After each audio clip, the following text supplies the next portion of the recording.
অনেক সময় আমরা কি মোবাইল ব্যবহার করি, একটা মোবাইলে অটোমেটিক একটা মানে কোনো অ্যাপ্লিকেশন গেলে কি হয়, সেখানে একটা অটোমেটিক সাউন্ড হয়। ধরুন এই অ্যাপ্লিকেশনটা হচ্ছে আমার মোবাইলে কোনো ইয়ে হচ্ছে না, এখানে আমি টাচ করছি, তা মুখে আওয়াজ করে বলছে এটা হোয়াটসঅ্যাপ, এখানে টাচ করছি ওপেন হচ্ছে না, মুখে আওয়াজ করে বলছে এটা ইমো। তো এই অপশনটা চালু হয়ে গেলে কি হয়, অনেক সময় আমরা না জেনে মিস্ত্রির কাছে চলে যাই। তো মিস্ত্রিরা কি করে, এই মিস্ত্রিরা ওই 300 থেকে 500 টাকা চেয়ে বসছে, সফটওয়্যার মারতে হবে, সফটওয়্যার উড়ে গেছে। এটা কোনো একটা প্রবলেম না, এটা একটা সেটিংস, গুরুত্বপূর্ণ সেটিংস। এই সেটিংসটা বন্ধ করার জন্য মাত্র 10 মিনিট টাইম লাগে। তো এই সেটিংসটা কীভাবে আপনারা বন্ধ করবেন, এই সেটিংসটা কাদের জন্য, যারা চোখে কম দেখে বা যারা একবারে দেখতে পায় না তাদের জন্য এই সেটিংসটা তারা কীভাবে ব্যবহার করে। যে কোনো একটা অ্যাপ্লিকেশন জন্য আপনি এই অ্যাপ্লিকেশনটা অফ করে তুলবেন, সাইডে দুটো আঙুল দিয়ে সাইড দিয়ে টানবেন, একবার অ্যাপ্লিকেশনে চলে আসবে। অপর দিয়ে তুললে দুটো অ্যাপ্লিকেশন দিয়ে অপর দিয়ে তুলবেন, দুটো আঙুল দিয়ে অ্যাপ্লিকেশনে চলে আসবে।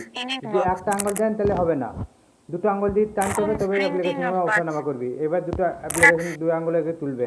তো যে কোনো একটা অ্যাপ্লিকেশন আপনি ওপেন করবেন, যে কোনো একটা অ্যাপ্লিকেশন, আমি যে ফেসবুকে যাই, যে ফেসবুক টাচ করছি, তো দেখতে পাচ্ছেন ফেসবুক আওয়াজ করে বলছে এটা ফেসবুক। আর আমি যদি গুগল ড্রাইভে যাই,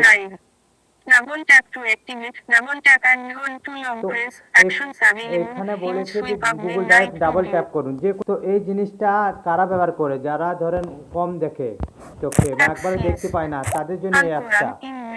আর অনেকে কি করে এই অ্যাপটা চালু হয়ে গেলে ভয় পায় যে কি করে বন্ধ করবো, আমি এটা টাচ করছি তা একটা অপশন চলে আসছে, এটা টাচ করছি তা একটা আওয়াজ করছি, তো এটা কিভাবে বন্ধ করবো। এটা বন্ধ করতে 10 মিনিট টাইম লাগে। তো আপনি যেহেতু শেখাচ্ছি, ভিডিওটা একটু লং হলে ভিডিওটা শেষ অবধি দেখবেন। আর ভিডিওটা দেখে যদি আপনি একটু উপকৃত হন, তো ভিডিওটা অবশ্যই লাইক করে শেয়ার করে দিবেন। তো এটা বন্ধ করার জন্য আপনাকে কী করতে হবে, প্রথমে সেটিংসে যেতে হবে। সেটিংসে যাওয়ার পর আমি দেখিয়ে দেবো ধাপে ধাপে। আপনি সেটিংসে Settings. Search settings. Out of range. Battery. Navigate up button. Settings. Search settings. Double tap to activate.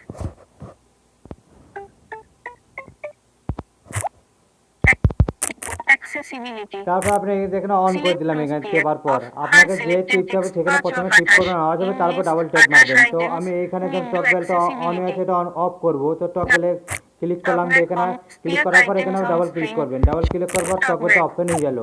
তো দেখতে পাচ্ছেন এখানে অন হয়ে আছে আমার এই টক বেলটা। Accessibility. এখানে অন হয়ে আছে, এটাকে আপনাকে অফ করতে হবে। দেখেন এইখানে অন হয়ে আছে, এটাকে আপনাকে কি করতে হবে, এটাকে অফ করতে হবে। তো এখানে আবার ডাবল ক্লিক করবেন। ডাবল ক্লিক করার পর এখানে দেখতে পাবেন ওকে, ওকেতে ক্লিক করে দেবেন। ওকেতে আবার ডাবল ক্লিক করবেন। ডাবল ক্লিক করার পর আপনি দেখবেন অপশনটা অফ হয়ে গেল। এখন আপনি নর্মালি ভাবে ব্যবহার করতে পারেন, কোনো সমস্যা নাই। তো এই সেটিংসটা একটা ভালো সেটিংস, যারা চোখে কম দেখে বা একবারে দেখতে পায় না তাদের জন্য। আপনি যে অপশানে যাবেন, টাচ করবেন, সেখানে আপনার বলে দিবে এটা হোয়াটসঅ্যাপ, এটা ইমো, এটা মেসেঞ্জার, এটা ফেসবুক। তো তারপর সেই অপশানে আবার ডাবল ক্লিক করে দেবেন, সেটা ওপেন হয়ে যাবে। তো এইভাবে আপনারা এই সেটিংসটা অন করতে পারবেন, আবার ওইখানে গিয়ে চালু করতে পারবেন। দেখুন যেখানে আমি বন্ধ করে দেওয়ার ফলে আর কোনো সমস্যা হয় না। এটা অন কীভাবে করবেন, আবার অন করার জন্য আপনাকে কী করতে হবে, সেটিংসে আবার সেটিংসে যেতে হবে। আমি সেটিংসে গেলাম। সেটিংসে যাওয়ার পর আবার সেই মানুষ আইকনে ওইখানে ক্লিক করবেন, অ্যাক্সেসিবিলিটিতে। তারপর এখানে আবার টক বেলে যাবেন। টক বেলে দিয়ে আবার এইখানে দেখতে পাচ্ছেন এই আইকনে যদি আপনি টাচ করেন, তাহলে এই আইকনে টাচ করার পর আবার এটা অন হয়ে যাবে। এই আইকনে টাচ করলাম, আবার এখানে ওকে টিপে দেবো, অন হয়ে গেল। আবার যেখানে অন হয়ে গেল, আবার এইখানে আবার টিপে আমাকে ডাবল ট্যাপ করে এটাকে অফ করতে হবে। যেখানে ওকে আছে ওকেতে আবার ডাবল ট্যাপ করে দেবো, এটা আপনার অফ হয়ে যাবে। তো এইভাবে আপনি অন করতে পারবেন বা অফ করতে পারবেন।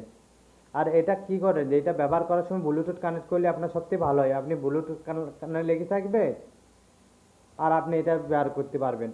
তো এটা আপনি ব্যবহার করার সময় ধরেন আপনি একবার ট্যাপ করলেন, তো হোয়াটসঅ্যাপ বলে দিল, সেখানে একবার ট্যাপ করার পর আবার ডাবল ট্যাপ করতে হবে, তবে সেটা ওপেন হবে। এইভাবে আপনি ব্যবহার করতে পারবেন। আর এটা অনেক সময় যদি অন হয়ে যায়, সেই ক্ষেত্রে আপনাকে এটা এইভাবে বন্ধ করতে হবে। আমি যে প্রসেস আপনাকে দেখাচ্ছি।